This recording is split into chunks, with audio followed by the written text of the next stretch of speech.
There is a number that follows Canadian retirees everywhere. You see it in bank ads, you hear it at financial planning seminars, you read it in every retirement brochure. $700,000. The implication is always the same. If you have it, you are fine. If you don't, you are behind. I want to challenge that framing today, not because the number is meaningless, but because the question behind it is wrong. After decades of studying how retirement systems actually function across economic cycles, tax regimes, and policy shifts, I can tell you something important. The most dangerous retirement myth in Canada is not about how much you need. It is about how we measure what you already have.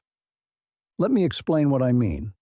A significant share of Canadian retirees are currently classified as having modest savings because their wealth sits outside registered accounts, non-registered investment accounts. GICs held at a credit union, dividend portfolios built over 30 years, private stocks and bonds. None of those appear in the standard retirement savings analysis. They are real, they are liquid, and they are invisible to the framework most people use. That is the first blind spot. The second blind spot is larger. We consistently undervalue defined benefit pensions in retirement conversations. A federal civil servant retiring today with a full DB pension receives roughly $3,200 to $4,000 a month, indexed to inflation, guaranteed for life. To generate that same income from a personal portfolio at the standard 4% withdrawal rate, you would need approximately $1 million in registered savings. So that pensioner is effectively a millionaire by income equivalency. But no retirement survey captures that. No filter counts it. No brochure mentions it. Now consider the third blind spot, home equity. This one generates debate, and I understand why. The argument against counting it is straightforward. You cannot spend equity. You live in the asset. That is true. But it is incomplete. In 2026, roughly 67% of Canadians over 65 own their homes outright. A paid-off home does several things simultaneously. It eliminates the single largest monthly expense most retirees face. It provides a buffer against healthcare costs through a reverse mortgage if needed. It creates downsizing flexibility that can release $200,000 to $400,000 in a single transaction. I am not arguing that home equity should replace registered savings. I am arguing that a retiree with $300,000 in savings, a paid-off home, and a small pension is in a fundamentally different position than the raw savings number suggests. And here is where the industry's framework gets genuinely misleading. When the financial sector talks about the $700,000 threshold, they are not talking about your retirement security. They are talking about the minimum account size that makes you worth advising. That is a different calculation entirely. At $700,000 in investable assets, the advisory fees, the management costs, and the product commissions become economically meaningful for the institution. Below that number, many advisory services quietly redirect clients toward lower-touch platforms. So the threshold is not a retirement benchmark. It is a business model threshold. And we have spent years treating it as the former, when it is actually the latter. Now let me show you what changes when we count more completely.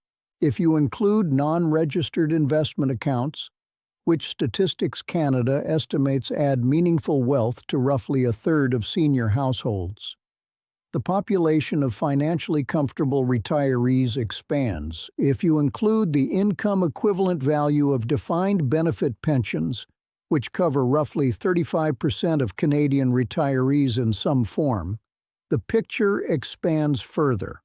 If you layer in paid-off home equity as a contingency asset rather than a daily spending asset, the security picture broadens again. The actual number of Canadians who can fund a stable retirement by income replacement standards rather than by arbitrary savings thresholds is meaningfully larger than the registered savings-only count suggests. That does not mean there is no retirement savings challenge in Canada. There is. Self-employed Canadians without workplace pensions face genuine structural disadvantage. Younger workers in gig employment are building no pension credit whatsoever.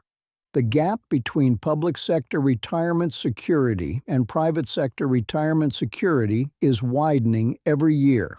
Those are real and serious concerns, but they are different concerns than whether someone hits $700,000 in their RRSP. Over the years, I have noticed something consistent in how financial anxiety operates. People measure themselves against the wrong benchmark, and then draw the wrong conclusion about their own position. A retiree with $400,000 in savings, no mortgage, a modest pension, and disciplined spending may be more financially secure than someone with $900,000 in assets and a $3,000 monthly loan obligation. The variable that consistently matters most is not the savings number. It is the income replacement ratio. What percentage of your pre-retirement income do you need to maintain your lifestyle? Most research places that number between 65 and 75% for the average Canadian household. If your combination of CPP, OAS, pension income, and portfolio withdrawals covers that range, you are in a stable position, regardless of whether your RRSP cleared $700,000. That is the reframe I want you to carry out of this video. Stop asking, "Do I have enough savings?" Start asking, "Can I replace enough income?" Those two questions lead to completely different decisions. They lead to completely different anxiety levels. And they lead to completely different conversations with your financial advisor, if you choose to have one. The $700,000 benchmark will continue to appear in marketing materials. It will continue to be used as a reference point in retirement planning discussions. But now you understand what it actually measures, and more importantly, you understand what it does not.